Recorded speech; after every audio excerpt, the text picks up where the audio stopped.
Et bonjour tout le monde, j'espère que ça va bien en cette belle journée, une belle journée un petit peu grise qui nous permet de profiter justement de la belle présentation aujourd'hui. J'ai le plaisir d'avoir en ma compagnie pour la toute première fois mon amie Hélène Nicole, avec qui j'ai travaillé sur ses livres, comment illimiter sa vie personnelle et professionnelle. Et laissez-moi vous dire que j'ai adoré son contenu. Pour ceux qui me connaissent un peu, je suis dans le monde de je cherche mes mots. Je te regarde la figure et je cherche mes mots.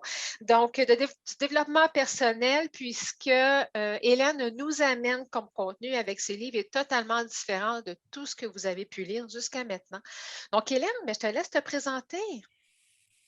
Bonjour tout le monde. Alors, je suis Hélène Nicole et dans le passé, ce que j'ai fait pendant plusieurs années, c'est des spectacles pour imiter les jeunes à vouloir apprendre le français, devenir bilingue. Donc, j'ai fait plus de 1200 spectacles de Toronto à Vancouver et vers la fin 2016, j'avais l'impression que la passion me quittait. Pas la passion du français, parce qu'évidemment, j'ai écrit en français, mais vraiment, je me suis dit, ça serait à quoi d'être bilingue si on a peur d'aller vivre notre vie. Et je voyais tellement de jeunes qui avaient peur et qui ne savaient pas que c'était possible de partir comme moi, réaliser leurs rêves. Et beaucoup de parents, évidemment, beaucoup d'enseignants avaient les mêmes craintes. Donc, j'ai eu envie d'aller explorer autre chose. Je sentais un besoin qu'il y avait autre chose en moi qui voulait sortir. Donc, j'ai pris un temps d'arrêt et je me suis remise dans mes études spirituelles à fond. Et ce qui est sorti, c'est ces deux beaux livres-là, J'illimite ma vie personnelle et professionnelle.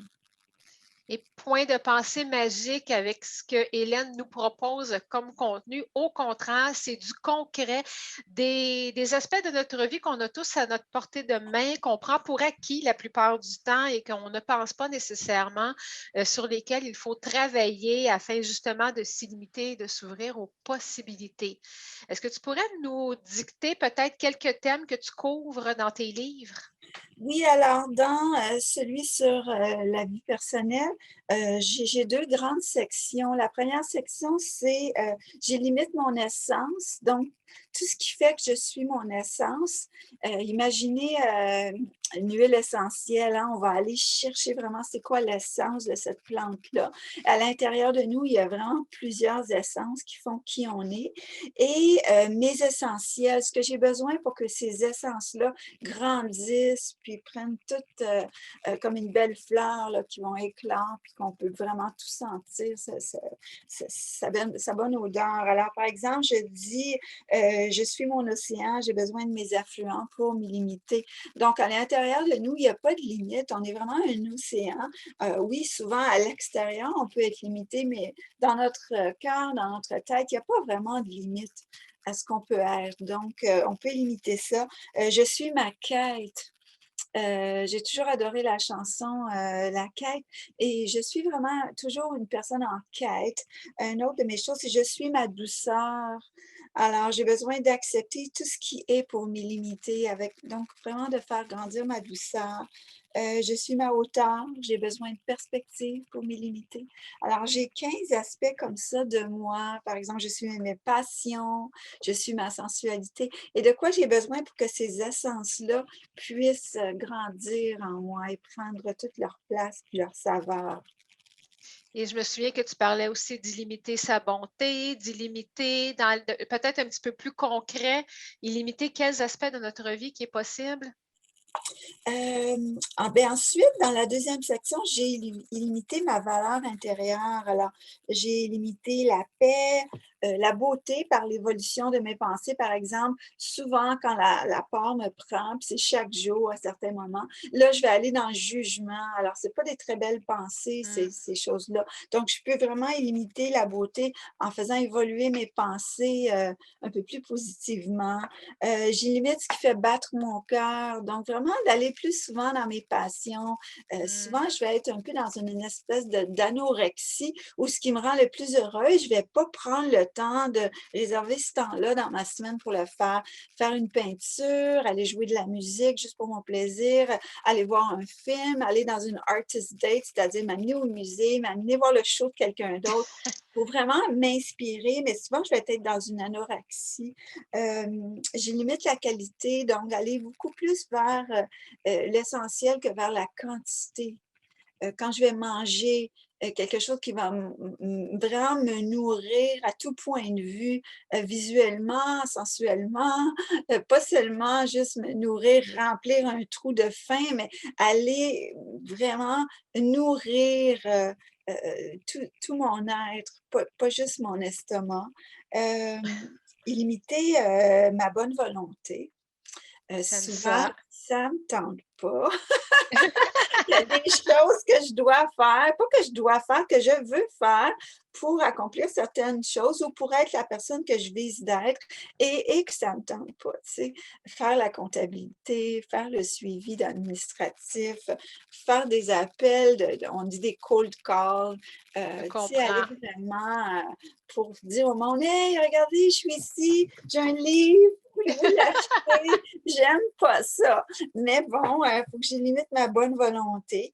Et en même temps, le chapitre qui suit, c'est limiter ma vulnérabilité, Mm. puisque le succès vient de ma vulnérabilité. Si j'accepte d'être vulnérable, je vais accepter que les autres viennent à moi et je vais accepter d'aller vers les autres en prenant un risque. Peut-être qu'on va dire non, ton livre, là, il ne m'intéresse pas du tout. Mais il faut que je prenne ce risque-là Ouais. pour limiter ma vie. Exactement. Puis on parle de s'illimiter, ce n'est pas nécessairement relié à la prospérité pure et simple. Souvent, on va associer ce genre de discours-là à la prospérité, devenir riche et tout ça, mais ce n'est pas ce que Hélène nous propose, comme vous le voyez, avec les thèmes, illimiter sa qualité, sa valeur intérieure, sa vulnérabilité, sa bonne volonté. Il y en a plein des comme ça. Et comme je vous disais tantôt, c'est des choses qu'on a en nous, qu'on prend pour acquis et qu'on ne songe pas à illimiter. Puis Hélène nous amène des aspects concrets, comment elle illimite chacun de ces thèmes-là et on se met en relation avec elle et on comprend ou on voit que, ah oui, je peux faire ça moi aussi de mon côté. Et c'est tout simple au final, mais ça prenait Hélène pour nous le mettre sous les yeux, sous les feux de la rampe. Est-ce qu'on peut, par exemple, Hélène, petite question comme ça, parce que j'en ai personnellement de besoin, illimiter sa patience? Et je ne parle pas de patience pour, je te donne un exemple, je vais faire un casse-tête ou je vais lire un livre, j'ai une patience d'ange. Mais quand c'est le temps d'obtenir quelque chose, on est beaucoup d'auto-entrepreneurs, on se met dans l'action aujourd'hui, puis on voudrait avoir des résultats aujourd'hui. Donc, tu sais ce que c'est. Tu es dans ce momentum-là, toi aussi, tu l'as déjà été par le passé.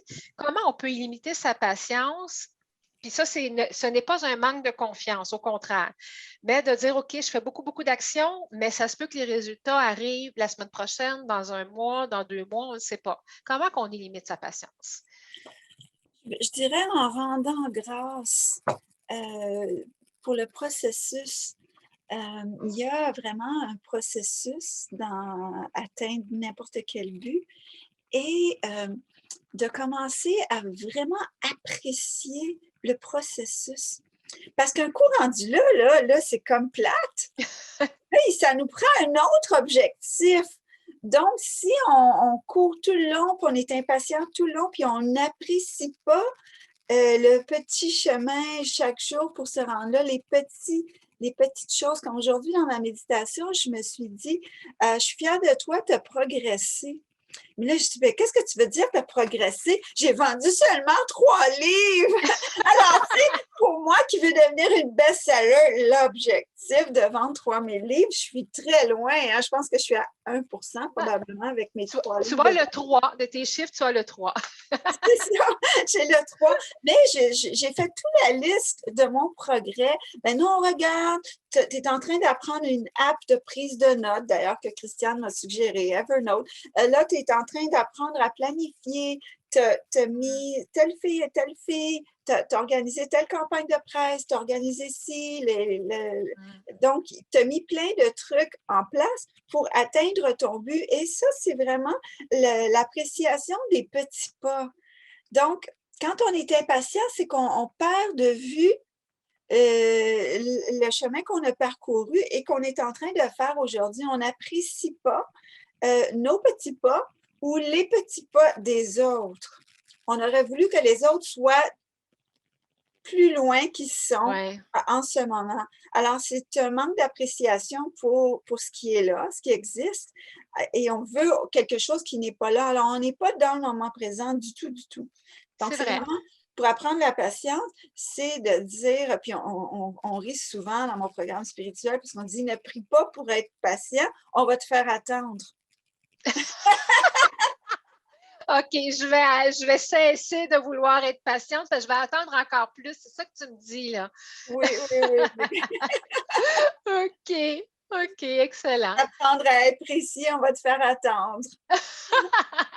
D'accord, ça, je ne l'avais jamais vu de cette façon-là. Je connaissais le lâcher-prise, qui n'est pas facile à appliquer. Est-ce que c'est un thème que tu abordes, le lâcher-prise?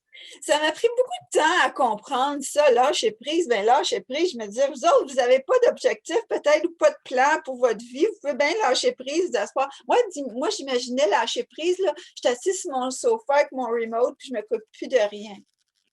Moi, je Hmm, pensais que c'était, je suis paresseuse, je dis, je m'en fous. Je pensais que c'était ça, le lâcher prise. Alors que le lâcher prise, c'est plus de dire, OK, là, la solution, elle n'est pas devant moi. Je ne sais pas c'est quoi la hmm. solution. Je vais aller prendre une marche. Je vais aller faire une autre tâche.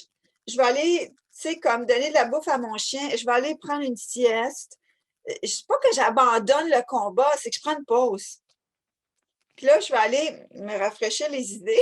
Puis quand je vais revenir, des fois, juste en allant marcher, en allant voir un film, en allant rencontrer des amis, la bonne idée vient, tu vois. Alors, je suis en train de traduire Ouais. mon livre, puis je ne savais pas par où commencer. C'était tout mêlé dans ma tête, par où je vais commencer. Il a été tout traduit par une app, mais évidemment, il faut que je retourne tout le livre. Et hier, je rencontre mon beau-frère dans la cour, parce que j'habite chez lui, et je lui dis ça, je ne sais pas par où commencer. Il dit, mets le livre en français à gauche, puis celui en anglais à droite, puis regarde si ça a de l'allure. Hmm. Tu sais. Puis là, je suis comme, c'est donc bien pas compliqué par moi-même. Donc, lâcher prise, c'est dire, OK, je vais aller faire autre chose. Donc, c'est pas d'abandonner, c'est juste de prendre une pause. C'est vrai que les meilleures idées nous viennent quand on cesse de penser à ce qui nous préoccupe Mhm. et lorsqu'on est vraiment absorbé par autre chose.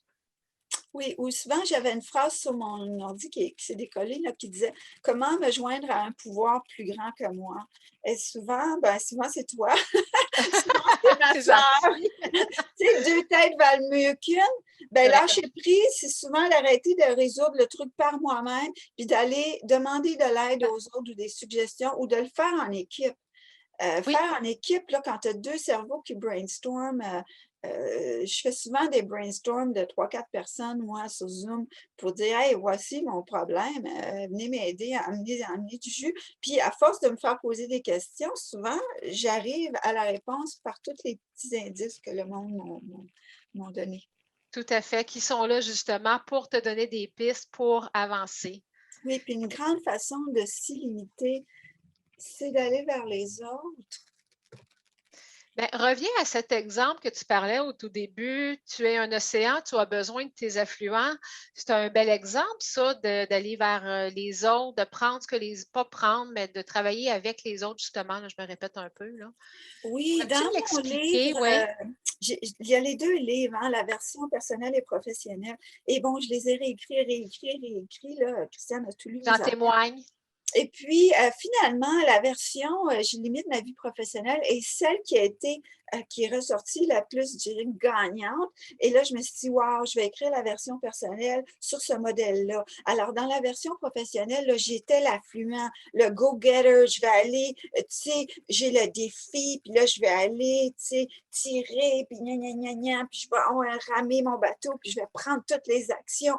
Et quand je suis venue pour écrire le livre, je limite ma vie personnelle, étant une femme, ça marchait pas. J'ai réalisé que le côté masculin, qui est les affluents, je l'avais très développé puisque j'avais dû gagner ma vie, lancer des entreprises, atteindre des objectifs, élever des enfants et que j'avais laissé de côté mon côté féminin, que je pensais que c'était le côté faible, alors que j'ai réalisé dans J'ai limite ma vie personnelle que mon féminin, c'est l'océan et mon Mhm. masculin, c'est les affluents. Alors, mon féminin, il est simplement à être. L'océan ne fait rien d'autre que de recevoir l'eau qui vient de tous les affluents. Puis là, ensuite, des fois, il y a des grosses tempêtes. On sait que notre féminin a des tempêtes, mais ça finit toujours par se calmer. On a des Ouais. marées.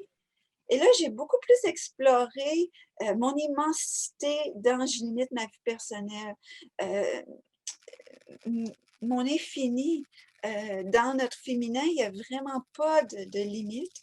Et le masculin est là pour servir le féminin. Donc, je suis plus arrivée à faire la paix avec les deux côtés de moi et aussi d'avoir peur de me perdre en moi. C'est ce qui m'avait laissé comme le féminin, je le trouvais compliqué et Mhm. c'était pas pratique le féminin.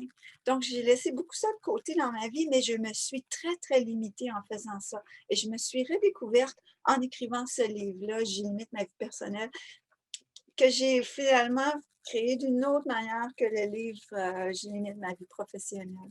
Oui, les deux livres sont complémentaires. Si vous êtes entrepreneur, ne vous limitez pas justement à lire seulement J'ai limite ma vie professionnelle parce que J'ai limite ma vie personnelle est complémentaire et ces deux vies-là sont en nous. Je suis entrepreneur moi-même et c'est pas parce qu'on est entrepreneur que la vie personnelle fonctionne de la même façon, au contraire que la vie professionnelle. Puis tu amènes des exemples complètement différents entre les deux livres. J'aime aussi d'ailleurs dans ton livre J'ai limite ma vie professionnelle. Lorsque tu parles aux leaders et que tu veux les amener à limiter leurs équipes, les gens avec qui ils travaillent, leurs employés d'ailleurs. Que ce soit des employés, des partenaires d'affaires, un peu comme on fait, toi et moi, ensemble, ou des gens qu'on embauche, un peu comme notre comptable, notre notaire, des gens qui peuvent nous entourer, qui nous aident à prospérer dans notre cheminement professionnel. Oui, parce que dans le livre professionnel, je parle beaucoup de la marque. Euh, Quand on va mettre un produit sur le marché ou un service, c'est notre marque qu'on va mettre. Il y a une bonne question qui vient. C'est notre Oui, marque qu'on va mettre en marché. Donc, quand je parle de féminin, de masculin, je ne parle pas de femme ou homme. Je parle vraiment de marque. Alors, moi, ma marque de commerce, si j'ai des gens qui travaillent pour moi ou avec moi, ils deviennent partie de ma marque. Ils me représentent. Quand ils vont aller à l'extérieur parler de moi, solliciter des clients, comme là en ce moment, j'ai une agence de publicité qui me représente, j'ai une relationniste de presse qui me représente, j'ai un éditeur qui me représente. Ils doivent vraiment communiquer ma marque, qui je suis, pour que mm, ça puisse fonctionner et vraiment que ça soit fidèle à qui je suis. Donc, je parle beaucoup de marque. Puis là, je revenais, Michel avait une question, elle disait, est-ce que c'est féminin, homme, femme et féminin masculin, égale homme. femme, masculin égale homme? Pas du tout. Alors, on s'est aperçu que mes lecteurs sont autant féminins que masculins. Les hommes ont le féminin et le masculin en eux, les femmes ont le féminin et le masculin en eux. Dépendant de la société, la culture dans laquelle on a grandi, évolué, où on s'est transplanté, on va avoir euh, on va avoir des cultures qui vont favoriser que les femmes soient plus féminines et que les hommes soient plus masculins. Et bon, ça nous a beaucoup nuit à pouvoir être en équilibre dans ces deux énergies-là, parce que ces Mhm. deux énergies, alors souvent, par exemple, je dis dans mon intro du livre, les hommes, arrêtez de chercher la femme à l'extérieur de vous. Quand vous allez connecter avec votre féminin et vous comprendre votre côté féminin, vous allez automatiquement comprendre les femmes et leur féminin. Et les femmes, ne cherchez pas l'homme à l'extérieur de vous, allez comprendre votre masculin et automatiquement, vous allez comprendre le masculin des hommes. Donc, on a ces deux énergies-là en nous et il s'agit de les apprivoiser, d'apprendre à les connaître et de les mettre à travailler ensemble parce qu'on est avant tout un couple à l'intérieur de nous et ensuite on peut être un couple à l'extérieur de nous. C'est vrai qu'on a tendance à se catégoriser, je suis une femme ou je suis un homme, et de se borner à ces aspects-là, sans plus. Et je pense que ça vient de là en ce moment dans nos sociétés, en tout cas dans l'Amérique du Nord et peut-être en Europe. Il y a tout un mouvement vers le non-genre. Et je pense que ça vient de ça, ça vient qu'on s'est senti Possible. limité dans notre genre et ça ne correspondait pas à qui nous étions. Moi, je me suis toujours vue 50-50. Je peux arriver avec une belle robe, j'ai des souliers à talons, puis j'aime ça me maquiller, mais je peux aussi être dans mon linge de travail, puis peindre mon buste, puis, tu sais, être complètement tomboy, puis grimper dans les arbres, puis faire de la moto, autant qu'aller danser la salsa dans une belle robe. J'ai vraiment ces deux genres-là en moi et je ne veux pas qu'on me limite à cause de mon sexe biologique à certains comportements. Donc, je pense que en ce moment, il y a vraiment un genre de j'ai pas l'écœurantite aiguë, donc vous n'allez pas me confiner à certains comportements à cause de mon sexe biologique. Et c'est correct. On a le droit de s'exprimer, mais souvent, quand on est été trop réprimé, ça sort, on est fâché. Puis, tranquillement, c'est comme la mer qui fait une tempête, ça va se calmer. Mais c'est un besoin d'exprimer tout ce qu'on est. Tout à fait. Tout à fait. Non, tu as bien raison, je suis d'accord avec toi. Je t'inviterai à prendre un de tes deux livres, puis à simplement avant de lire un extrait, j'aimerais piger dans ce que tu vas dire. Dans ta table des matières, tu vois, j'élimite telle chose, j'élimite telle chose. J'aimerais que tu les passes en revue et je vais t'arrêter quand j'aurai envie d'entendre un passage qui, selon moi, va plaire à l'auditoire. Qu'en dis-tu? D'accord. Alors, là, celui en papier est sorti seulement personnel, donc je n'ai pas la version pro en papier, mais je vais y aller avec celle personnelle. Parfait. Donc, dans J'ai limite mon essence, je suis mon océan. J'ai besoin de mes affluents pour m'y limiter. Je suis ma quête. J'ai besoin d'un compas pour m'y limiter. Alors, il y a toujours pour m'y limiter, je ne le répéterai pas. Je suis humaine. J'ai besoin d'aide. Je suis le don de moi, j'ai besoin de recevoir. Je suis mon caractère, j'ai besoin d'amélioration continue. Je suis la mission de mon âme, j'ai besoin de me connecter. Et si vous observez, je suis le féminin, j'ai besoin du masculin. C'est un équilibre. Je suis ma douceur, j'ai besoin d'accepter ce qui est en tout. Je suis ma hauteur, j'ai besoin de perspective. Je suis ma liberté, j'ai besoin d'être encadrée. Je suis ma foi en moi et en la vie, j'ai besoin de m'aligner. Je suis mon engagement, j'ai besoin d'audacité. Je suis ma grâce, j'ai besoin de reconnaissance. Je suis ma joie de vivre, j'ai besoin de rire. Je suis ma sensualité, j'ai besoin de choisir le bon. Je suis mes passions, j'ai besoin d'énergie.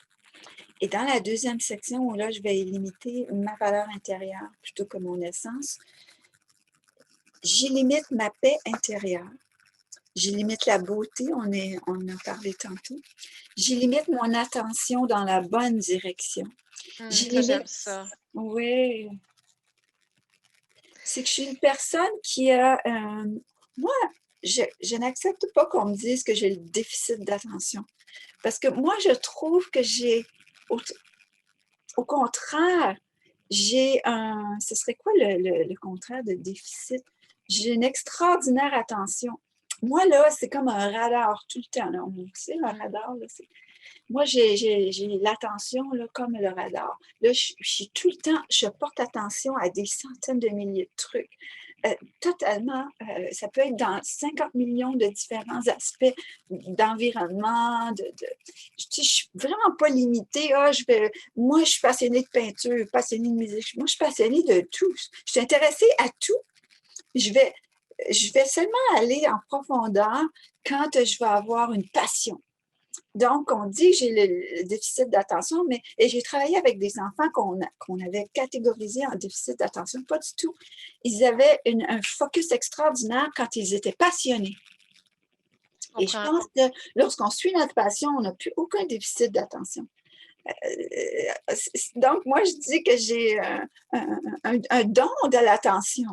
Mais je limite mon attention dans la bonne direction. C'est que là, lorsque j'ai trouvé ma passion, je dois me discipliner à envoyer mon attention dans cette passion-là et d'arrêter de poursuivre 50 affaires en même temps.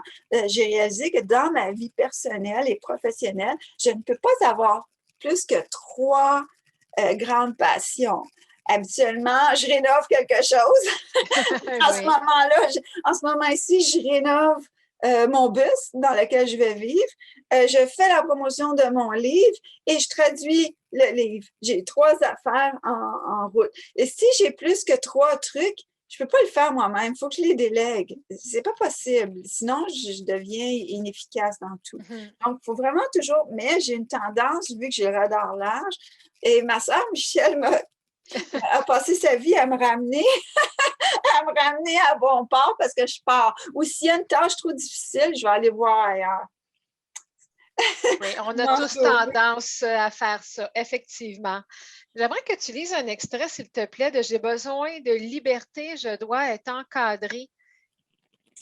Ça oui, semble être contradictoire les deux ensemble. Je sais que ce ne l'est pas pour t'avoir lu, oui, mais je ne me souviens plus de ce passage. Et la liberté, c'est tous en quelque part ce qu'on recherche, autant dans notre vie personnelle, mais surtout au niveau de notre vie professionnelle, qu'on soit salarié ou travailleur autonome. Lorsqu'on est travailleur autonome, on veut être libre de faire ce qu'on veut quand on veut, tout en accomplissant nos tâches. Et oui, lorsqu'on est salarié, souvent, on voudrait être autonome parce qu'on se sent peut-être pris dans un travail de 9 à 5, mais qu'on fait par obligation. oui. Alors, je vais vous lire ça. Je suis ma liberté, j'ai besoin d'être encadrée. Je ne sais pas pourquoi, mais toute petite, je savais qu'un jour je serais libre. Je ne pensais pas comme les gens autour de moi. Le statu quo ne me satisfaisait pas. Je voulais connaître le pourquoi de tout et n'importe quoi. Si je ne voyais pas le bien fondé de faire quelque chose, je ne le faisais pas à moins qu'on m'y contraigne. Ma mère, par exemple, tenait mordicus à ce que je tienne ma fourchette d'une certaine façon. Comme je manquais d'attention, j'ai souvent dû copier, j'avais tenir ma fourchette comme il faut. 100 fois sur une feuille de papier. Je lui en suis maintenant reconnaissante car c'est de cette façon que j'apprends mes textes et mes chansons. Elle était aussi bien trop exigeante, je vous en ai parlé. En thérapie, ma psychologue m'a appris que son amour pendant mon enfance était conditionnel et que les conditions étaient impossibles à rencontrer. Ma mère n'était pas libre de m'aimer, mais je sais que c'était son intention. Elle avait trop peur d'être jugée pour nous accepter tels que nous étions. J'ai donc appris à travailler très fort pour tenter de lui plaire, mais devenue adolescente, j'ai abandonné cette quête inutile. J'ai renoncé à lui plaire et j'ai fait tout ce que je voulais en cachette tout en me contentant de passer mes cours, séchant la plupart d'entre eux. Des années plus tard, alors que nous étions adultes, ma mère a fréquenté un homme qui avait 3 enfants d'âge scolaire. Elle nous avouait qu'elle n'avait pas réalisé avant d'avoir une comparaison combien nous, ses enfants, étions intelligents. Elle devait donner un énorme soutien à ses jeunes enfants simplement pour qu'ils passent leur cours avec des notes en bas de la moyenne, alors qu'elle nous avait laissés complètement livrés à nous-mêmes et avait exigé de nous rien de moins que la perfection. Mais rien n'arrive pour rien dans la vie. J'ai longtemps conservé en moi la dureté et les jugements de ma mère envers mes performances. Je m'oblige encore parfois à atteindre des objectifs complètement réalistes, bien que ce soit de moins en moins fréquent. J'ai appris aussi que lorsque je me dis il serait préférable ou tu pourrais choisir au lieu de tu dois et il faut, mon enfant intérieur et mon ego collaborent beaucoup plus que si je veux me forcer à quoi que ce soit. Je me donne la liberté de choisir ce qui est le mieux pour moi plutôt que de m'exiger à quoi que ce soit sans dialogue interne. Alors, c'est ce cadre-là que j'ai mis autour de ma liberté. Un cadre de réalisme. Est-ce que ce que tu veux Mhm. faire, c'est réaliste dans le temps que tu veux le faire? Sinon, ben, ma liberté, elle se pitche partout, là, puis elle arrive à rien. Je comprends. Et aussi, un cadre qui dit « je choisis, je veux faire ça » plutôt que « il faut ». Dans Tout ce à fait. cadre-là, j'ai envie de coopérer, j'ai envie de travailler fort. Mais si je me dis « là, tu dois », Oui, ma ça, c'est liberté, directif. là, mon cheval fougueux, il dit « ah, non, non, non, je ne veux pas la courir, ta course ». Mais si je dis on a-tu le goût d'aller courir cette course-là? Ah là, mon cheval fougueux, il dit hey, let's go, Ouais. on va aller courir. Mais si je lui dis tu dois courir, même s'il est libre de courir ou de ne pas courir. Donc, c'est un peu comme ça que moi, je m'encadre. Je comprends. Tu te donnes toi-même ton encadrement, ce qui fait qu'à l'intérieur de ça, tu es libre. On ne parle pas d'encadrement extérieur, un peu comme je faisais avec la petite introduction là, à cet aspect-là de limitation, de s'y limiter, je devrais dire. Oui, une autre manière de m'encadrer, c'est que, par exemple, je vais appeler Christiane et je vais dire, Christiane, je veux écrire, la semaine passée, on a travaillé un texte pour envoyer à des spas. Je voudrais me faire inviter pour aller offrir mes cours dans des spas et on a travaillé le texte ensemble. Donc, Christiane m'a donné le cadre que j'avais besoin pour créer le texte qui va atteindre l'objectif que j'ai. Donc, c'est moi qui ai choisi d'aller offrir mes ateliers au spa, mais Christiane m'a donné un cadre pour communiquer mon intention d'une façon qui va être efficace. Donc, ça va augmenter ma liberté d'être, de m'encadrer de quelqu'un qui sait comment faire. Ma sœur qui nous écoute, elle est une extraordinaire directrice de projet. Donc, moi, je suis une extraordinaire créatrice de projet. Mais j'ai besoin qu'on me dirige pour vraiment arriver à l'objectif du projet. Donc, c'est un cadre qu'elle va mettre autour de moi pour que je puisse atteindre ma liberté. Tout à fait. Donc, si limité pour toi dans ton livre, lorsque tu en parles, ce n'est pas nécessairement dans l'atteinte d'objectifs précis ou de projets, ça peut être simplement pour se sentir mieux dans certains aspects de sa vie? Ah, complètement, parce que pourquoi on veut s'y limiter? Pourquoi on veut quoi que ce soit? C'est pour se sentir bien. Tu parlais tantôt que souvent les gens vont associer s'y limiter à devenir riche. J'ai toujours cru que j'étais riche. Je me souviens que quand j'avais une petite moto, puis j'allais ramasser des framboises, je me faisais 10 $. Et là, j'en avais pour au moins 3 semaines de gaz pour mettre dans ma moto avec 10 $. J'étais complètement libre. Oui. Tu vois, alors ça n'a jamais été une question d'argent, la liberté. C'est toujours été une question d'engagement. Souvent, les gens me disent « Ah, moi, je veux être riche pour telle… » Je dis « Pourquoi tu veux être riche? Ben, parce que je préfère faire ça, ça, ça, ça. » Et comment tu te sentirais? Ben, je me sentirais libre. Je me sentirais heureux. Ah, bon, c'est quoi d'autre que tu fais puis que tu te sens libre, que tu te sens heureux? Ah, je me donne une pause. Ah, je fais ci. Puis là, on réalise qu'il y a 100 autres options qui vont leur apporter le même sentiment sans nécessairement gagner le gros lot à la 6,49. Et ils vont commencer à vivre leur vie de rêve parce que ce qu'on veut, c'est une sensation. C'est ce que On ne veut pas la faire. On veut la sensation que la faire, on pense la faire va nous procurer. On veut un chum. Pourquoi? Parce qu'on veut se sentir aimé. On veut se sentir apprécié. Et ça, il y a bien d'autres façons de l'avoir. Donc, ça ouvre nos options, ça nous illimite de regarder, ah, c'est quoi ce que je veux finalement? C'est presque toujours une sensation de sécurité, de liberté, de bien-être. Et je suis contente que tu l'amènes sous cette façon-là parce que c'est ce que je voulais t'amener à dire, en fait. On veut s'y limiter avec tes livres, on s'y limite dans plusieurs aspects que tu as mentionnés à 2 reprises là, pendant qu'on jasait, mais c'est pour atteindre justement un sentiment qui ne sera pas amené par de la prospérité, par une grosse maison, un bateau, par des objets de luxe, mais qu'on a tout autour de soi et qu'on a fortement tendance à oublier. Et même moi qui connais ça, je peux avoir tendance à l'oublier. Et tantôt, quand je te demandais comment limiter la patience, parce que le projet, l'entreprise dans laquelle je suis moi actuellement n'est pas là où je veux qu'elle soit, bien, je n'ai pas à me plaindre parce que j'apprends plein de choses au travers du processus. Et quand je suis dans des journées où je voudrais en avoir plus, bien là, je pense à remercier Je suis dans une très belle maison, j'ai un beau véhicule, j'ai à manger, j'ai mes chats, je vis dans le bois, plein de petits trucs comme ça. J'avais un bon livre entre mes mains ce matin, par exemple. Donc, c'est ces sentiments-là qu'on oublie parce qu'on veut atteindre autre chose et j'aime la façon que tu l'as amené. Et c'est ça qu'on va chercher dans tes livres, dans les exemples que tu nous donnes. Et quand on est impatient, c'est souvent qu'on s'est donné des attentes dans le temps qui sont irréalistes ou impossibles, où il y a des facteurs en dehors de nous. Par exemple, moi, en février 2020, c'est ça, oui, en février 2020, oui, non, là on est en 21. Oui, on est en Ça 21 là. fait 1 an et demi qu'on est dans la COVID. En Oui, février 2020, le 14 février 2020, j'ai lancé ma tournée dans les spas en allant au Spa Eastman présenter mon album avec un spectacle pour les gens qui étaient au spa ce soir-là.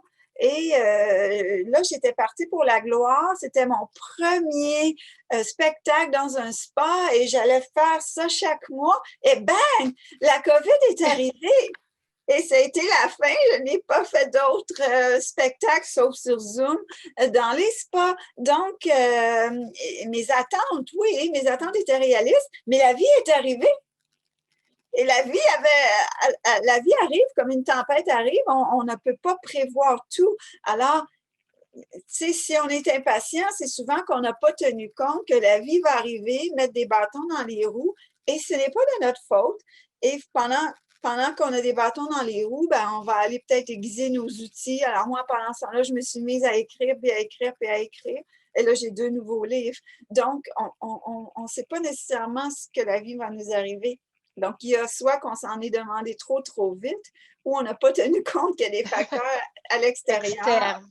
Les gens qui Exact. nous aident ne seront peut-être pas disponibles, ils vont peut-être tomber malades. Ça va peut-être nous prendre plus longtemps. Moi, je rêve de trouver un partenaire commercial pour faire la job de commercialisation à la place, mais je ne l'ai pas encore trouvé, donc je dois le faire. Donc, je dois prendre mon mal en patience, que j'ai moins de temps pour faire ma création parce que je dois faire plus de commercialisation. Mais bon, c'est comme ça. Tout à fait. Mais ce que j'aimerais que vous reteniez des livres de Hélène, j'ai limite ma vie personnelle, j'ai limite ma vie professionnelle, c'est que vous allez en retirer du bien-être en venant illimiter plusieurs aspects de votre vie qui sont vraiment en vous, comme je disais tout à l'heure, que vous prenez pour acquis. J'illimite la bonté. On n'est pas nécessairement toujours dans un mood ou dans une énergie de bonté et on ne s'en rend pas compte. J'illimite la lumière. On pense qu'on est toujours de bonne humeur, qu'on est toujours joyeux et positif. Sincèrement, ce n'est pas toujours vrai, Mais même c'est pas si on... possible. C'est comme si on s'imaginait qu'il ferait toujours beau soleil, la nuit va arriver. Exact. Donc, c'est ce que j'aimerais que vous reteniez des livres de Hélène. Puis lorsqu'on les lit, oui, elle nous parle de son vécu, mais ça nous amène à s'associer à ce qu'elle vit avec nos propres chemins de vie à nous, tant personnels que professionnels, ce qui nous amène à se sentir bien, puis à finalement se dire, bien, je suis au bon endroit au bon moment. Puis c'est vrai que si je vois la vie de cette façon, si je travaille tel ou tel aspect de ma vie, ça va aller encore mieux. Mhm. Qu'est-ce que tu Ben, aimerais? merci Oui, vas-y, je t'écoute. beaucoup. Merci beaucoup de m'avoir invité à partager sur mes livres. C'était vraiment agréable. Ça me fait grand plaisir. Merci à Michel. Tu as droit à un bel applaudissement et tantôt tu as eu Ouais. droit à un beau camp. C'est toujours pimpante quand on est ensemble en caméra et avec les gens. Donc, je vous invite à poser vos questions à Hélène. Allez voir les extraits de son livre sur Internet. Elle va vous mettre le lien en commentaire d'ailleurs pour aller voir des extraits de son livre parce que ça peut sembler abstrait. Là, on n'est pas habitué, c'est limité, elle est illimitatrice, c'est un nouveau métier qu'elle s'est créé. Et c'est justement parce que c'est nouveau qu'elle peut vous amener quelque chose de différent. Puis, suite à la lecture des extraits de son livre, n'hésitez pas à lui poser des questions. Elle a toujours une bonne réponse. Ben, merci beaucoup. Alors, vous allez sur hélène-nicole.com/livre et vous allez voir plusieurs extraits de ces 2 livres-là. Excellent. Bien, merci beaucoup. À une prochaine, j'espère. Merci, au revoir. Merci, au revoir.